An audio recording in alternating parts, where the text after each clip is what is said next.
أعوذ بالله من الشيطان الرجيم بسم الله الرحمن الرحيم إنا أعطيناك الكوثر۔ اے پیغمبر صلی اللہ علیہ وسلم، یقین جانو ہم نے تم کو کوثر عطا کر دی۔ فَصَلِّ لِرَبِّكَ وَانْحَرْ، لہذا تم اپنے پروردگار کی خوشنودی کے لیے نماز پڑھو اور قربانی کرو۔ إِنَّ شَانِئَكَ هُوَ الْأَبْتَرُ، یقین جانو تمہارا دشمن ہی وہ ہے جس کی جڑ کٹی ہوئی ہے۔ سورہ کوثر۔ کوثر کے معنی خیر کثیر، بہت خوبی۔ اس کا معنی صرف حوض کے ہی نہیں ہے، اس کے معنی ہے خیر کثیر اور بہت خوبی۔ اور اس صورت میں اللہ تعالیٰ نے کامیاب ہونے والوں کا ذکر کیا ہے، اور وہ نبی صلی اللہ علیہ وسلم اور آپ کی برکت سے آپ کی نیک امت ہے، ان کے لیے دنیا میں بھی سرخ روئی ہے، اس امت محمدیہ کے لیے، اور قیامت کے دن بھی سربلندی ہے، آخرت میں بھی جنت ہے، ہر جگہ خیر ہی خیر ہے۔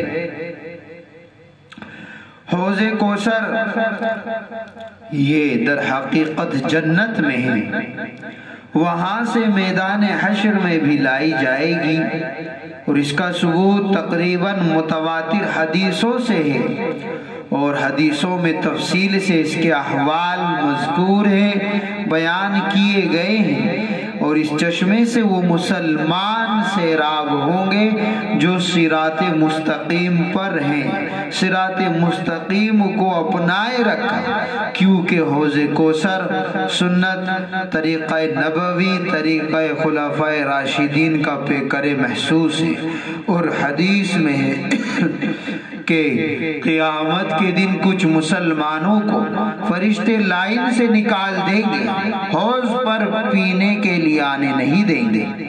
نبی صلی اللہ علیہ وآلہ وسلم فرشتوں سے فرمائیں گے ان کو آنے دو، یہ میرے ساتھی ہیں کہ یہ مسلمان ہیں۔ فرشتے جواب دیں گے یا رسول اللہ آپ نہیں جانتے یہ لوگ آپ کے بعد بدل گئے تھے، آپ کے راستے سے ہٹ گئے تھے، بدل ڈالا تھا آپ کے دین کو۔ معلوم ہوا کہ جو لوگ اہل سنت والجماعت پورے طریقے سے صحابہ، نبی اور صحابہ کے طریقے پر گامزن ہیں، تو یہی لوگ حوض کوثر سے استفادہ کر سکیں گے۔ بہرحال اس صورت میں اللہ تعالیٰ نے بتلایا کہ یہ امت ہر عالم میں سرخ روح ہے، ارشاد پاک ہے وَأَنْتُمُ الْأَعْلَوْنَ إِن كُنتُم مُؤْمِنِينَ، اور تم ہی غالب رہو گے اگر تم مومنین ہوئے۔ اس دنیا میں مسلمانوں کے لیے، حقیقی مسلمان کے لیے رفعت شان اور سربلندی ہے، اور قیامت کے دن اس کی سیرابی کے لیے جنت سے نہر لائی جائے گی، اور آخرت میں جنت نشی ہوگی امت، جو خیر ہے۔ بہرحال مگر شرط ہے کہ امت ایمان کے ساتھ، اس میں جو بتلایا کہ نماز کی پابندی کرے، نماز میں تمام فرائض واجبات داخل ہے۔ نماز کی تخصیص اس لیے، نماز کو اس لیے یہاں پر ذکر کیا کہ وہ دین کا اہم ستون ہے۔ یہ مطلب نہیں کہ صرف نماز پڑھے اور کام نہ کرے جو کرنے کے کام ہیں، بلکہ نماز کا ذکر اس لیے کیا کہ نماز دین کا اہم ستون ہے۔ اسلام میں سب سے زیادہ اہمیت نماز کی، اور یہ دین کے محل کا بنیادی ستون ہے نماز۔ اگر یہی قائم ہے اور اس کو مضبوطی سے اپنا رکھا ہے تو اور احکام بھی اس سے ادا ہو جائیں گے، اور اگر یہی محل اس نے ڈھا دیا ہے تو اب آگے بھی اس سے کوئی توقع نہیں ہے کہ وہ اور دوسرے اعمال کو اچھے سے انجام دے گا۔ بہرحال دوسری شرط اس میں قربانی کی ذکر ہوئی کہ قربانی دینا ہے۔ قربانی صرف جانور کے گلے پر چھری پھیرنے کا نام نہیں، بلکہ ملت کے لیے ضروری ہے، اور ملت کے ہر فرد کے لیے کہ پہلے اپنے نفس کے گلے پر چھری چلانی ہوگی، اسی وقت ملت کے مفاد کے لیے کام کر سکے گا۔ اور قربانی کا پہلا مصداق زکوٰۃ ہے۔ اگر آج امت یہ دو شرطیں پوری کر لے، نماز اور قربانی، تو اس کا برا چاہنے والا غائب و قاصر ہوگا، نامراد ہوگا، مخالف اس کا بال بیکا نہیں کر سکے گا۔ مگر شرط مفقود ہے۔ آج نماز پڑھ رہی ہے امت جو پڑھنی تھی سب مسلمانوں کو، جب یہ شرط مفقود ہے تو آج مسلمان سرنگو ہے۔ امت کی اکثریت نماز نہیں پڑھتی، زکوٰۃ کا حال اللہ بہتر جانتے ہیں۔ وہ ہر قسم کی جانی مالی قربانیوں کے لیے تیار ہے، مگر بنیادی شرطیں مفقود ہیں۔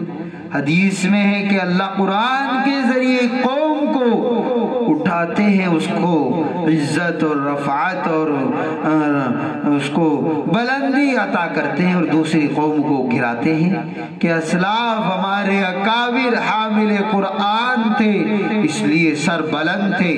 آج امت کی اکثریت تارک قرآن اس لیے سرنگو ہے۔ بہرحال یہ سورت کب اتری، کیا اس کا پس منظر ہوا؟ عرب کے لوگ ایسے شخص کو ابتر کہتے تھے، اس میں آیا ہے نا یہ لفظ ابتر، ان شانئک هو الابتر، تو ابتر ایسے لوگوں کو کہتے تھے یہ لوگ عرب کے جس کی نسل آگے نہ چلے، یعنی جس کی کوئی نرینہ اولاد نہ ہو۔ جب حضور صلی اللہ علیہ وآلہ وسلم کے بیٹے کا انتقال ہوا تو آپ کے دشمنوں نے، جن میں عاص بن وائل پیش تھا، آپ کو یہ طعنہ دیا کہ معاذ اللہ آپ ابتر ہیں، آپ کی نسل نہیں چلے گی۔ اس کے جواب میں اللہ تعالیٰ نے یہ سورت نازل فرمائی کہ آپ کو تو اللہ تعالیٰ نے کوثر عطا فرمائی ہے، آپ کے مبارک ذکر اور آپ کے دین کو آگے چلانے والے تو بے شمار ہو گئے۔ ابتر تو آپ کا دشمن ہے جس کا مرنے کے بعد نام و نشان بھی نہیں رہے گا۔ چنانچہ ایسا ہی ہوا کہ حضور صلی اللہ علیہ وآلہ وسلم کا تذکرہ، آپ کی سیرت طیبہ تو الحمدللہ زندہ جاوید ہے، اور 1400 سال سے بھی زائد عرصہ ہو چکا ہے۔ آپ کا نام، آپ کی سیرت، آپ کی زندگی وہ ہر پہلو سے بیان ہو رہی ہے، اور بیان ہی نہیں، عمل کرنے والے بھی اس کو اپنی عملی اعتبار سے اپنی زندگی میں لائے ہوئے ہیں، اور طعنے دینے والوں کو کوئی جانتا بھی نہیں۔ عاص بن وائل کو کوئی جانتا ہے؟ ابھی آپ نے نام سنا تو اس کا نام ایک شرارت کے طور پر آیا کہ شرارت اس کا بھی اس نے کی تھی۔ اگر کوئی ان کا ذکر کرتا بھی ہے تو وہ بھلائی سے نہیں کرتا، ان کا ذکر وہ برائی سے ہی ہوتا ہے۔ اللہ تبارک و تعالی ہمیں جو خاص دو چیزوں کا ذکر ہوا، نماز اور نماز نماز میں صرف نماز ہی نہیں بلکہ اس کے ذمہ میں واجبات و فرائض آ گئے، اور اسی طریقے سے قربانی، اور قربانی کا مقصد یہ کہ ہم ہر کام اللہ کی رضا کے لیے اور سب سے پہلے ہم اپنی خواہشات کے قربانی دیں۔ جو بندہ خواہشات کی قربانی نہ دے سکے وہ جان کی قربانی کیسے دے گا؟